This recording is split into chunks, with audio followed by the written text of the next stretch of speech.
All right. Start with Nobody Loves Me Like You. Feel free to stand once the offering bag has passed by you.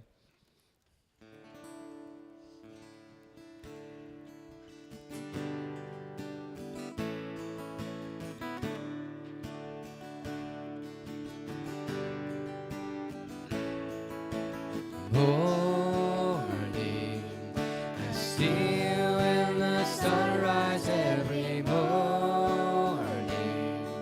It's like a picture that you painted for me. A love letter in the sky.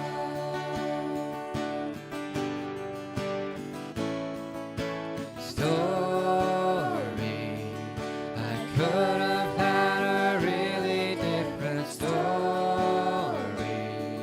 but you came down from heaven to restore me.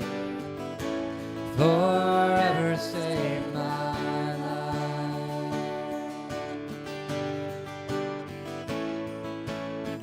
Nobody loves me like you love me, Jesus. I stand in awe of your amazing ways. I worship you as long as I am breathing. God, you are faithful and true. Nobody loves me like you.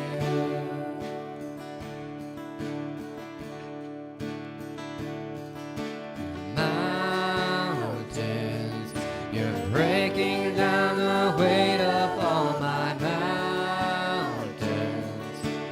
Even when it feels like I'm surrounded, you never leave my side. Whoa.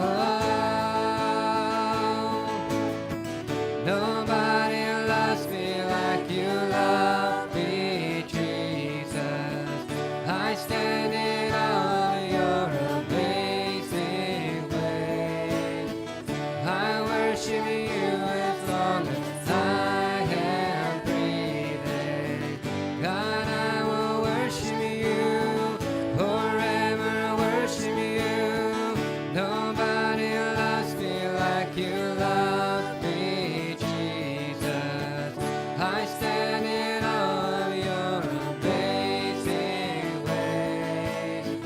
I worship you as long as I am breathing. God, you are faithful and true. Nobody loves me like you. God, you are faithful and true. Nobody loves me like you.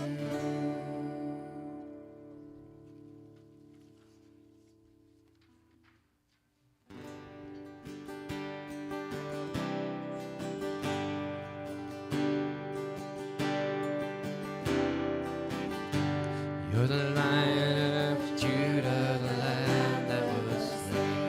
You ascended to heaven and evermore reign. At the end of the age, when the earth you reclaim, you will gather the nations before you. And the eyes of all men will be fixed on the Lamb who was crucified. With wisdom and mercy and justice you reign at the Father's side. And the angels will cry, Hail the Lamb, who was slain for the world, ruling power. And the earth will reply, You shall reign as the King of all kings and the Lord of all lords.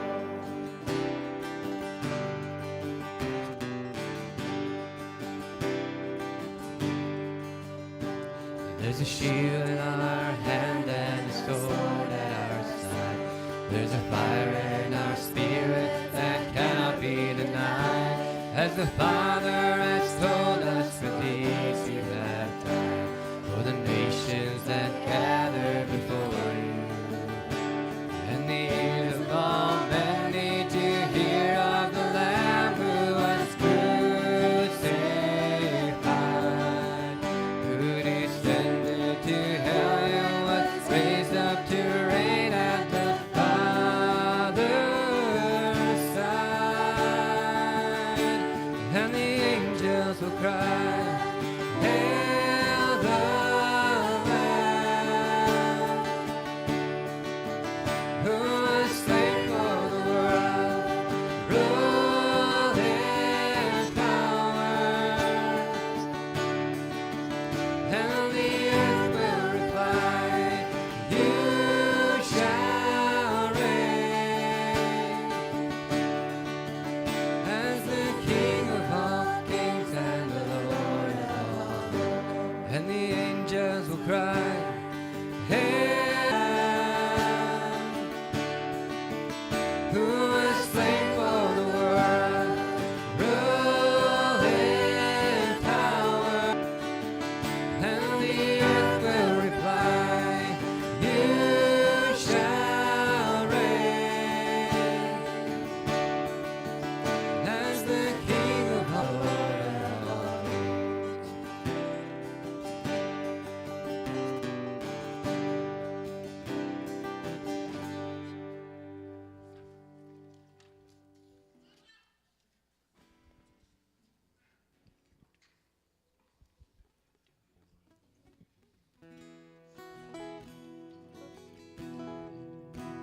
He became sin, who knew no sin, that we might become his righteousness.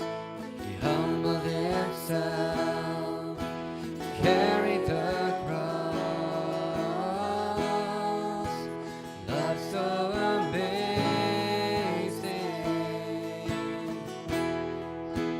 love so amazing.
Today's scripture reading will be from James 4, verse 7.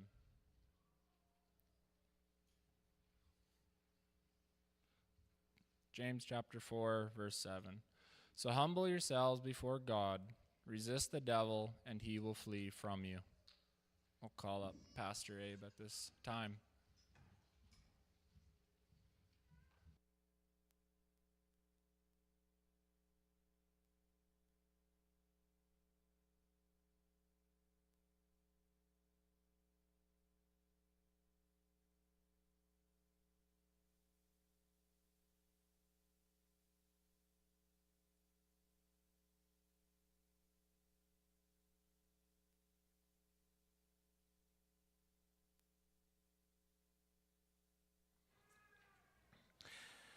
So this morning we're going to look at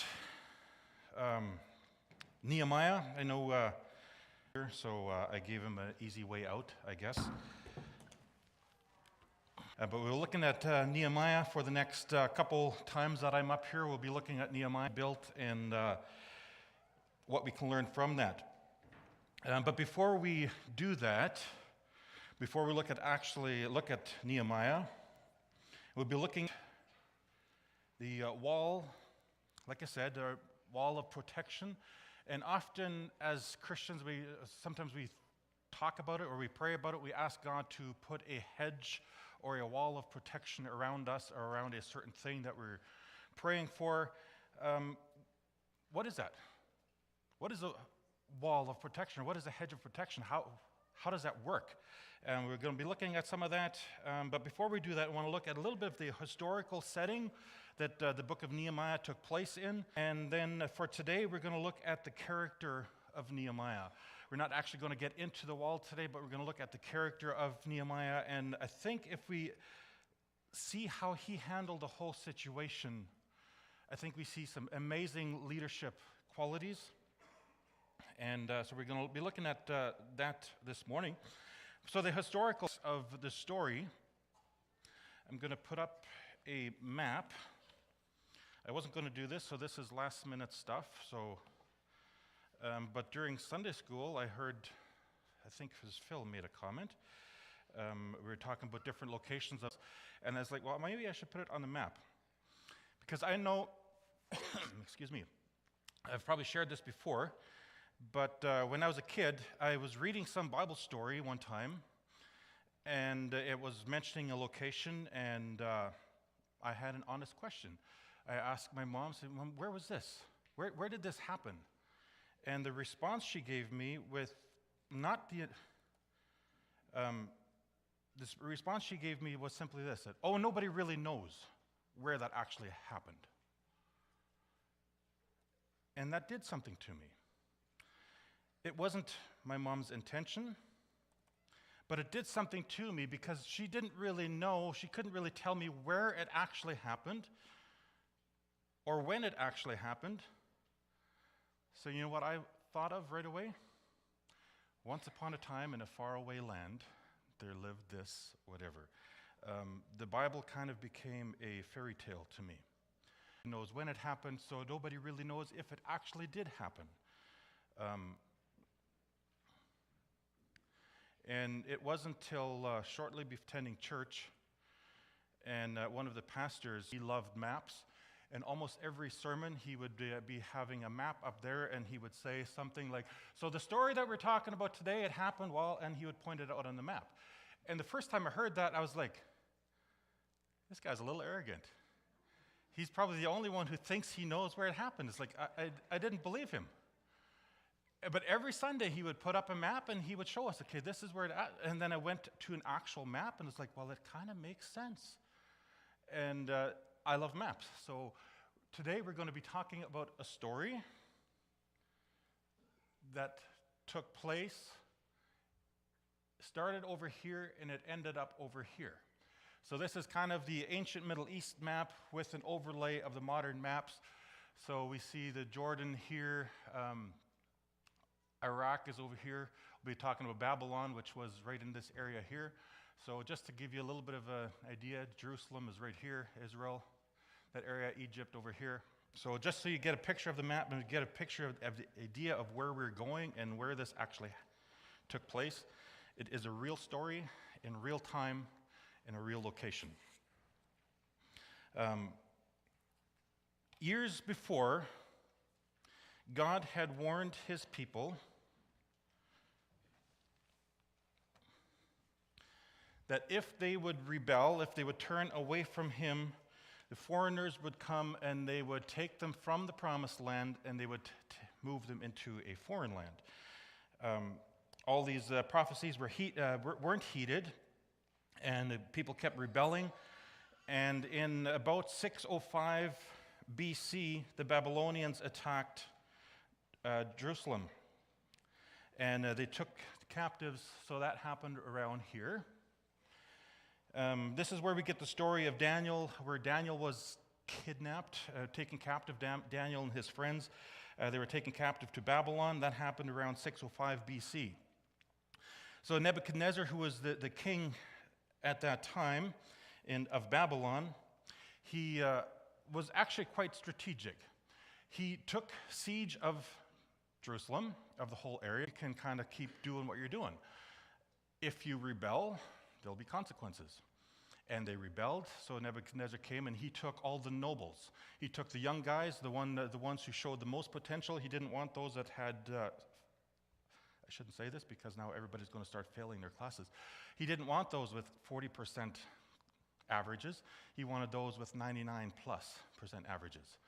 So those are the ones he took. And Daniel and his friends were part of that. And so then after that, everything was good for a little bit again.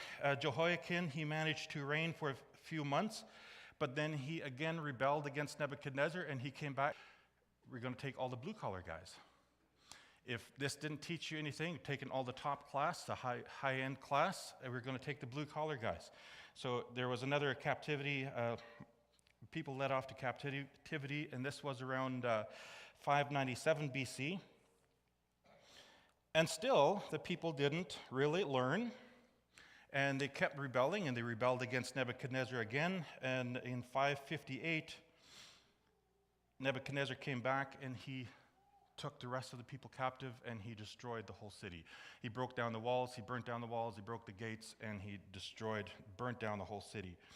And he took the rest of them captive. So that's kind of the historical context. Nebuchadnezzar, thinking that he was really somebody, in his arrogance, he's walking around. We find this in Daniel chapter 4. He's walking around, and he's kind of bragging at himself, looking at all his kingdom, and he's like, man, I really am the guy. I'm the one. And God obviously heard that, and he humiliated Nebuchadnezzar. You also find that in Daniel chapter 4. Where Nebuchadnezzar comes like a wild beast, and he's out in the field eating grass, and his nails are like claws of birds, and he has scales and all that kind of stuff. You can read that for yourself. And fortunately, Nebuchadnezzar, he humbled himself. He repented and turned to the Lord, but he died in about 562 BC. After him, there's a few other guys that reigned for a very short time, but eventually his son, Belshazzar, a story that most of you probably know the story, where he's having a big party and all of a sudden there's a writing on the wall. That happened during Belshazzar's reign, who was Nebuchadnezzar's son. Obviously, he didn't learn much from his father's humiliation, so he actually brought out all the articles that his father had stolen from the temple, all the gold artifacts and stuff. He brought them to the party and just kind of showing it off, so like basically doing the same thing Nebuchadnezzar did, said, I'm the guy. And the writing, the message on the wall simply said, today, and Belshazzar died, and the Medes and the Persians took over. So Darius was the one in charge of the Medes, and later his son Xerxes ruled, and during the book of Esther we find that. And but as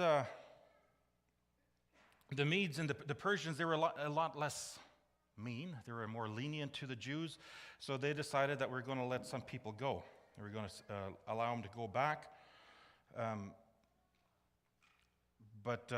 that's where we find Nehemiah. And Nehemiah was going to go and build a wall. We'll come back to that a little bit later. But what is a wall of protection? Is it even biblical? We find in Job chapter 1, verse 10, he's talking to God, and he's talking about Job, saying, well, Job's really not that great of a guy. The only reason he is who he is that you always put a wall of protection around him and his home and his property. You have made him prosper in everything he does. Look how rich he is. But he said, really the only reason he's doing it is because you've put a wall of protection around him. If you take that wall of protection away from him, he would be no different than anybody else.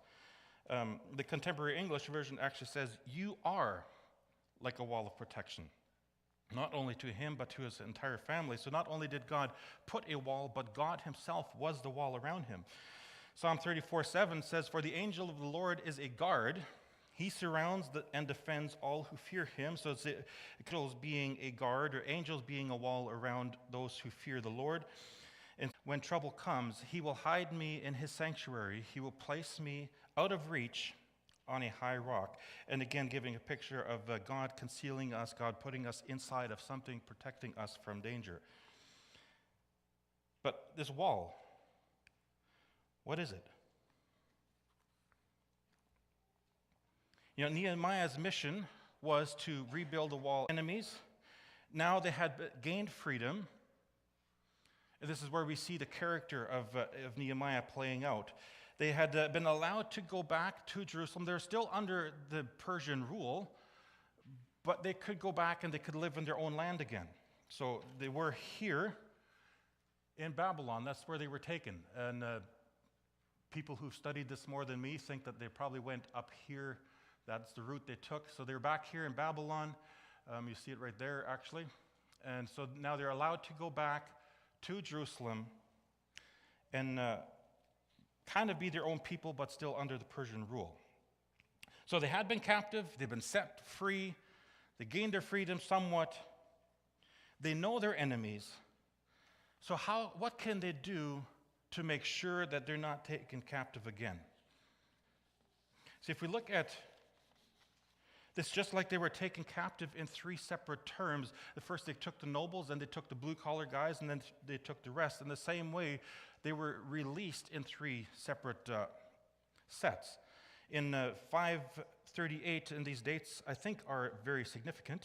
They're not written in that date in the Bible, but if you do the math on so-and-so's third year of so-and-so's reign and the sixth year of whatever, you do all that math, you come up to these dates. So 538. Keep that date in mind. Led by Zerubbabel, the first wave of around 50,000 people returned back to Jerusalem. And their first task was, we're going to rebuild the temple, because everything had been destroyed. Everything was demolished. So that was their goal. It was the religious people, the priests and the Levites. They were going to go back and they're going to rebuild the temple, and that's where they're going to start. But they had started rebuilding and they weren't very far along, and the enemies came and they started discouraging them and telling them, so who do you think you are and what do you think you're doing? It's never going to work. And they got stopped. Some years later, they worked in the book of Ezra. In chapters 1 to 6, you find that story where they're going back and they start building and they stop and they restart again. So that was 538. Then in 458, led by Ezra, the second wave went back. And this was only around 1,700 people or so. And they returned and the law was taught again. And then in 445, that's where we find the book of Nehemiah in the year 445 BC. If you remember the first year, 538 to 445, that's how many years? According to my math, it's 93 years. So this is 445 is where we find Nehemiah, and I'm going to read the first 4 verses with this 93 years in mind. These are the memoirs of Nehemiah, son of HLEC. In late autumn, in the month of Kislev, which is around our November, in the 20th year of King Artaxerxes' reign, I was at the fortress of Susa. Hanani, one of my brothers, came to visit me and some other men who had just arrived from Judah. I asked them about the Jews who had returned there from captivity and how things were going in Jerusalem. They said to me, things are not going well for those who returned to the province of Judah. They are in great trouble and disgrace. The wall of Jerusalem has been torn down, and the gates have been destroyed by fire. When I heard this, I sat down and wept. In fact, for days I mourned, fasted, and prayed to the God of heaven. Now, the way Hananiah is portraying the story, it sounds like it just happened. The walls have been torn down, the gates have all been burnt. But that happened years ago. That happened about 160 years ago.